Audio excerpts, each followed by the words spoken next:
Good morning. I'm Michael Kovnat, and this is the Next Big Idea Daily, your daily dose of smart, actionable insights from the best nonfiction.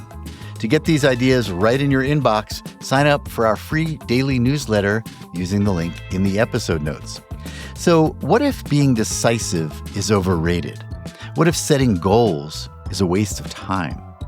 These heretical ideas are offered up in the 2021 book Risk Forward, Embrace the Unknown and Unlock Your Hidden Genius by Victoria Labalme. Victoria is a former performing artist turned keynote speaker and executive performance coach working with top businesses and brands.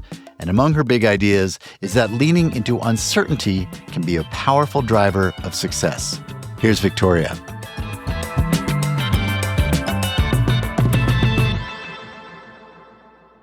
Hi, I'm Victoria Labalme, and I'd like to share with you 5 big ideas from my book, Risk Forward. Big idea 1, the myth of clarity. There's a secret that successful people rarely share, and it is this. Some of the most celebrated companies and creative endeavors didn't start with complete clarity, a detailed plan, or a 5-year goal. They started with a wisp, a glimmer of a thought, which the person then followed and explored, often through significant periods of self-doubt. Having worked as a private coach and a trusted consultant to top executives at world-renowned brands, entrepreneurs running multi-million-dollar businesses, experts and thought leaders appearing on Oprah's stage, PBS, and TED stages, artists, consultants, creatives, research scientists at top institutions and Ivy League universities, I've learned that secret. Clarity is not the place from which we begin, but rather the place at which we ultimately arrive. And it's a cycle we go through again and again, sometimes in the span of minutes, sometimes in the span of months, and sometimes in the span of years. Whether you're facing a blog or a book, your quarter or your year ahead, a project, a plan, a path through life, those moments when you're not clear are fantastic. They're fertile. They're full of promise. And this philosophy that's out there that you can't move forward until you're clear is detrimental. In Risk Forward, I reverse that philosophy entirely. While there are certainly times when ideas arrive in our minds in a crystal clear form, more often than not, we start in what I call is the fog of not knowing, and we find our way to clarity. We do that by risking forward. This is so important because people feel ashamed of not knowing, as if it's something to hide. And when they do that, we lose a tremendous amount of innovation and creative capital. People keep their ideas hidden. They don't move forward on a project because they feel unclear. And worse, they feel wrong for not knowing.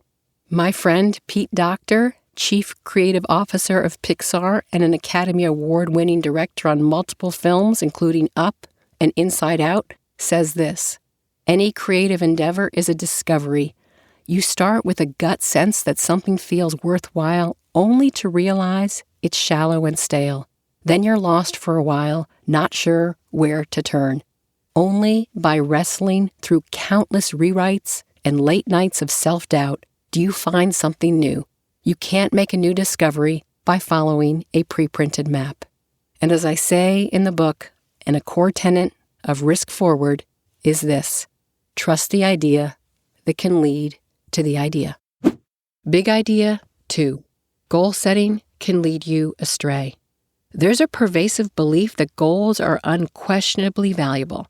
And while they certainly have tremendous merit, it's essential to be careful when setting them. How are you conceiving of your goals? How are you approaching them? 3 ideas right here. 1, are they really yours?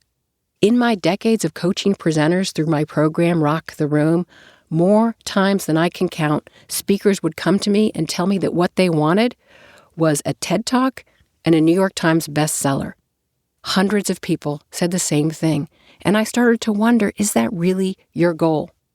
It could happen in any community. It could be that everyone wants the same car, the same golf membership, the same second home in the same second location, the same type of vacation other people take. But is that really what you want? Second, Will those goals actually produce the outcome and behavior you really want? So often people set a goal, but it leads to a result that's unintended and ineffective, or worse, damaging. The classic example, of course, is the person who sets out to make $1 million or 10 or 100 million, but wastes their health and ruins their relationships in the process. More insidious than that, however, are the types of leaders who set goals that are ineffective for their teams. When I did a lot of work in sales and insurance, I would often hear these executives say things like, I want you to make 100 cold calls. And that type of goal would produce in the sales team members this maniacal approach to dialing, and they could check the box to say they'd made 100 cold calls. But how effective were those? What if instead the executive had said, I'd like you to make as many meaningful, interactive cold calls as you can. More important than the number is that they're effective. What kind of outcome would that have produced? Your goals must be in line with your through line. As I call it, that inner driving force. What I say is your noble intent and the nobility behind your work. And third, are goals the only way to happiness or success? If you think back on some of the top experiences of your life, I would bet that very few of them were the result of setting a goal. As I say in the book, Risk Forward, don't let your goals get in the way of your life. Big idea 3. Decisiveness is overrated. There's a pervasive belief that decisiveness is inherently good and that indecision is a weakness, a character flaw, and a negative trait. But indecision carries wisdom. It carries clues.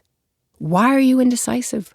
What's going on underneath what I call the iceberg of indecision?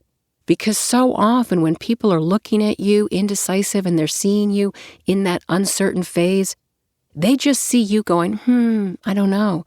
But what they don't see is what's underneath in the water, the fear of making a mistake or the expectations of others, the need for more info or the need for fewer voices. It could be fear of repercussions or an unfolding vision that you're still forming. Maybe it's that you need an alternative option. As I say in the book Risk Forward, these are the buried reasons, the deeper issues, and the underwater currents that live far below. It's so interesting because in the hiring and firing world, people use the phrase, hire slow, fire fast. So why is it that we would assume a decision should be fast? Executives and leaders of all kinds make great decisions through experience. They have a toolkit which they rely on, and it may appear on the surface that they're making a quick decision, but that comes from years of experience. As my grandfather used to say, good judgment comes from experience, and experience comes from bad judgment. So in those moments when you're indecisive, take the time to reason why. And there's this wrong philosophy that when we make a good decision, we will hear clangs of affirmation. But it's actually the opposite. When we make the right decision, there's silence. The noise subsides. Big idea 4. If you can't fix it, feature it. When I first moved into the business and corporate arena, having spent decades as a performing artist, I tried to hide my background. I would wear suits, I'd use business jargon, and I would take my past experiences and try to present them so they sounded like they were from the business realm. What can you do that takes what is seemingly a liability and turn it into an asset? Well, it was my early clients who spotted that I was really an artist, and they said, no, Victoria, it's because of this background that we hired you. You bring a perspective that we don't have. So for you, if you are new to an organization, feature that. You bring a perspective they don't have. If you've been around for a really long time, you can share the wisdom that you have that others might not.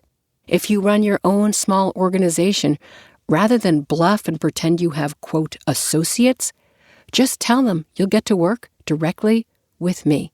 My friend Stan Slapp is an only child, and when people say to him, wow, you're an only child, he says, yep, my parents got it right the first time. If you're someone whose husband left you as a woman, instead of talking about that, say, I raised 5 kids on my own. For me, I didn't get married for many years, and when I was in my 20s, people gave me a hard time. When I was in my 30s, it continued, and even into my 40s. And they would look at me, they'd tap their watch, they'd say, time's running out, or what's your problem, or what's Victoria's secret? And I finally learned to look at them and simply say, I skipped my first divorce. What is it that you have that you can flip around and feature? Thank you, Victoria. All right, listeners, you can get yourself a copy of Risk Forward using the link in the episode notes.